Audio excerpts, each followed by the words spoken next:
Bonjour, bonjour les bien-aimés en Christ. On se retrouve aujourd'hui pour notre séance de prière du 5 deuxième mois 2023. Alors, bien avant cela, on va commencer avec une prière et on va commencer avec la lecture de la parole de Dieu. Éternel Dieu Tout-Puissant, Père de notre salut en Jésus-Christ, nous te disons merci. Merci pour le temps que tu nous as accordé. Merci pour ta grâce. Merci pour le souffle de vie que tu nous as renouvelé chaque jour de nos vies. Papa, merci. Tu nous as gardés. Papa, tu nous as aidés à ce qu'on a fait ce qu'on a à faire. Oui, Papa, nous étions à l'église. Et voilà que nous sommes là pour écouter ta parole et lire ta parole, Père. Nous te demandons enfin que tu nous aides à retenir cette parole, afin que nous puissions l'appliquer chaque jour de notre vie, Papa. Ta parole est la vérité et ta parole sonde le cœur, oui, Père. Avant de commencer cela, Père, nous te demandons afin que tu lis tout esprit qui s'élèvera pour empêcher ce moment, oui, Papa, et que tu étends ta main bénissante, ouvre le cœur de ceux qui vont écouter, oui, l'Éternel, parce que tu es ce Dieu qui peut tu peux tout faire, oui, Père. Nous te bénissons, nous te remettons tout ce moment entre tes mains. Béni sois-tu, ceux qui ne sont pas encore connectés, Père, aide-les afin qu'ensemble nous puissions écouter cette parole. Ça serait un sujet de remerciement pour toi. Béni sois-tu, éternel Dieu Tout-Puissant, c'est au nom précieux Seigneur Jésus, nous t'avons prié. Amen. Alors, on va commencer. On est dans l'épître de. On est dans Genèse 38. Genèse au chapitre 38. Je commence.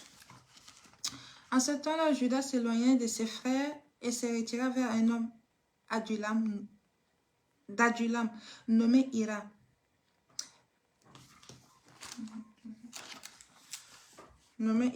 Là, Judas vit la fille d'un Cananéen, nommée Shua.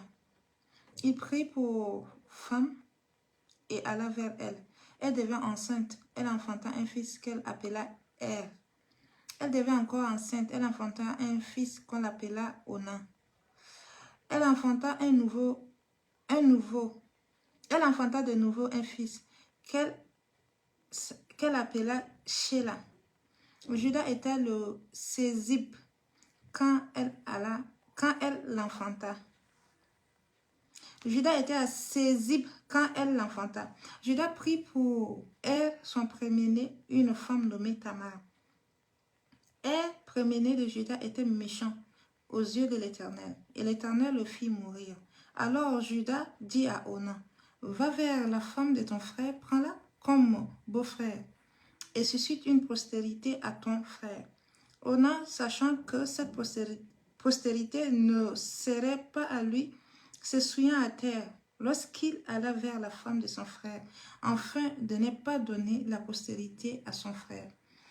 Et ce qu'il faisait depuis à l'Éternel, qui le fit aussi mourir. Alors Judas dit à Tamar, sa belle-fille, demeure veuve dans la maison de ton père, jusqu'à ce que Shelah, mon fils, soit grand.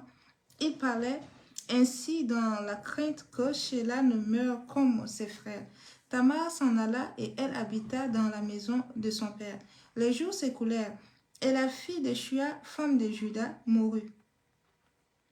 Lorsque Judas fut consolé, il monta à Timna vers ceux qui tondaient des brebis, lui et son fils Hira, Adulamite. On en informa Tamar, on lui dit, voici ton beau-frère qui monte à Timna pour tondre ses brebis. Alors elle ôta ses habits, de veuve, elle se couvrit d'un voile et s'enveloppa, et elle s'assit à l'entrée d'Énaïm, sur le chemin de Timna, car elle voyait que Shelah était devenu grand et qu'elle ne lui était point donnée pour femme. Judas la vit et la prit pour une prostituée parce qu'elle avait couvert son visage. Il aborda sur le chemin et dit, « Laisse-moi aller vers toi, car il ne connut pas que c'était sa belle-fille. » Elle dit, « Que me donneras-tu pour venir vers moi ?» Il répondit, « Je t'enverrai un chevreau de mon troupeau. » Elle dit, « Me donnerais-tu un gage jusqu'à ce que tu l'envoies ?» Il répondit, « Quel gage te donnerai-je » Elle dit, « ton cachet, ton cordon et le bâton que tu as à la main. Il les lui donna. Puis il alla vers elle, et elle devint enceinte de lui. Elle se leva et s'en alla, elle ôta son voile et remit ses habits de veuve.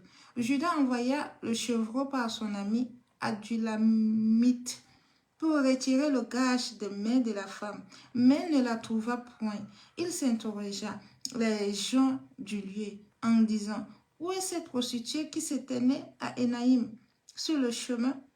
Ils répondirent, il n'y a point eu de prostituée. Il retourna auprès de Judas et dit, je ne l'ai pas trouvée. Et même les gens du lieu ont dit, il n'y a point eu ici de prostituée. Judas dit, qu'elle garde ce qu'elle a. Ne nous exposons pas au mépris. Voici, j'ai envoyé ces chevaux et tu ne l'as pas retrouvé. Environ 3 mois après, on vient dire à Judas, Tamar, ta belle-fille, s'est prostituée et même la voilà enceinte à la suite de sa prostitution. Et Judas dit, faites-la sortir et qu'elle soit brûlée. Comme on l'amena dehors, elle fit dire à son beau-père, c'est de l'homme à qui ces choses appartiennent que je suis enceinte. Reconnais, je te prie, à qui sont ces cachets, ces cordons et ces bâtons.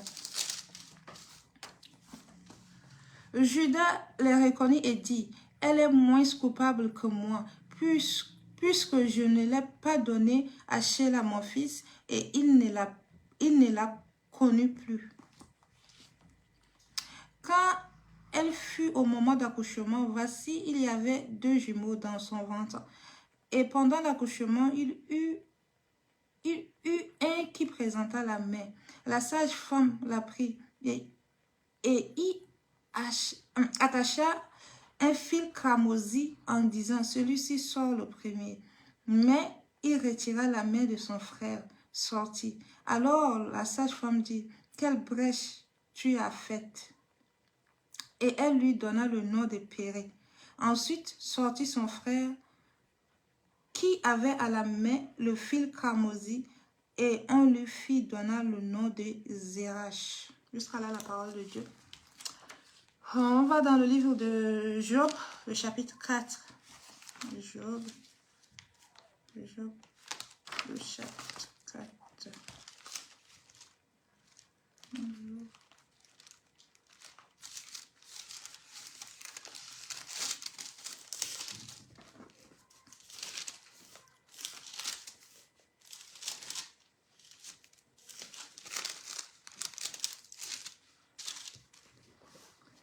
Job, le chapitre 4. Eliphaz de Théma prit la parole et dit, si nous osons ouvrir la bouche, en seras-tu peiné? Mais qui pourra garder le silence? Voici, tu as souvent enseigné les autres, tu as fortifié les mains languissantes. Tes paroles ont été relevées, ceux qui chancelaient. Tu as affermi les genoux qui pliaient. Et maintenant, qu'il s'agit de toi, tu faiblis. Maintenant que tu es atteint, tu te troubles. Ta crainte de Dieu n'est-elle pas ton soutien, ton espérance? N'est-ce pas ton intégrité? Cherche dans ton souvenir, quel est l'innocent qui a péri? Quels sont les justes qui ont été exterminés? Pour moi, je l'ai vu, ceux qui labourent l'iniquité et qui sèment l'injustice en moissonnant les fruits. Ils périssent par le souffle de Dieu. Ils sont consumés par le vent de sa colère. Le rugissement des lions prend fin. Les dents des lioncés sont brisées. Le lion périt faute de proie et les petits de la lionne se dispersent. Une parole est arrivée furtivement jusqu'à moi. Une parole est arrivée furtivement jusqu'à moi et mon oreille en a recueilli les sons légers. Au moment où les visions de la nuit agitent la pensée, quand les hommes sont livrés à un profond sommeil, je fus saisi de frayeur et d'épouvante et tous mes os tremblèrent. Un esprit passa près de moi, tous mes cheveux se hissèrent. Une figure d'un aspect inconnu était devant mes yeux, et j'entendis une voix qui murmurait doucement. L'homme serait-il juste devant Dieu? Serait-il pur devant celui qui l'a fait? Si Dieu n'a pas confiance en ses serviteurs, s'il trouve de la folie chez les anges, combien plus chez ceux qui habitent des maisons d'argile, qui tirent leur origine de la poussière et qui peuvent être écrasés comme un vermisseau. Du matin au soir, ils sont brisés, ils périssent pour toujours et nul n'y prend garde. Le fil de leur vie est coupé, ils meurent et ils n'ont pas acquis la sagesse. Jusqu'à là, la parole de Dieu, on va sur Somme, le chapitre 29. Ce Somme, c'est après Job. Voilà, on est Somme, chapitre 29. Somme 29, Somme de David, fils de Dieu. Rendez à l'Éternel gloire et l'honneur. Rendez à l'Éternel gloire pour son nom. Prosternez-vous devant l'Éternel avec des ornements sacrés. La voix de l'Éternel retentit sur les eaux. Le Dieu de gloire fait gronder le tonnerre. L'Éternel est sur les grands eaux. La voix de l'Éternel est puissante. La voix de l'Éternel est majestueuse. La voix de l'Éternel brise les cèdres. L'Éternel brise les cèdres du Liban. Il les fait bondir comme les veaux, et le Liban et le Sirion comme des jeunes buffles. La voix de l'Éternel fait jaillir des flammes de feu. La voix de l'Éternel fait trembler le désert. L'Éternel fait trembler le désert de Cadès. La voix de l'Éternel fait enfanter les biches. Elle dépouille les forêts. Dans son palais, tout s'écrie gloire. L'Éternel était sur son trône lors du déluge. L'Éternel sur son trône règne éternellement. L'Éternel donne la force à son peuple. L'Éternel bénit son peuple et le rend heureux. Que Dieu bénisse sa parole en Jésus. On est après Somme 29 plutôt. Proverbe 7, 16 à 23. C'est après la Somme. Proverbe 7.